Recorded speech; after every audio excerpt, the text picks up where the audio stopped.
Manahil welfare foundation উপস্থিত আছেন মহাপরিচালক জামিয়াতুল শাইখ জমিনুদ্দিন আল ইসলামিয়া রাঙামাটি, মাওলানা সালাউদ্দিন মহাপরিচালক নানুপুর ওবায়দিয়া মাদ্রাসা, মাওলানা তাজুল ইসলাম সহ আমাদের অতিরিক্ত পুলিশ সুপার মহোদয় এবং অন্যান্য বিশিষ্ট অতিথিবৃন্দ, এই প্রতিষ্ঠানের অন্যান্য শিক্ষকবৃন্দ, ছাত্রবৃন্দ, সকলকে আমি জেলা প্রশাসনের পক্ষ থেকে শুভেচ্ছা জানাচ্ছি। আমি সত্যিকার অর্থে আজকের এই অনুষ্ঠানে উপস্থিত হতে পেরে নিজেকে সৌভাগ্যবান মনে করছি এবং আমি অভিভূত হয়েছি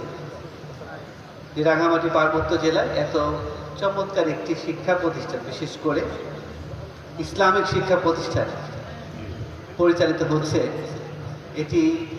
দেখে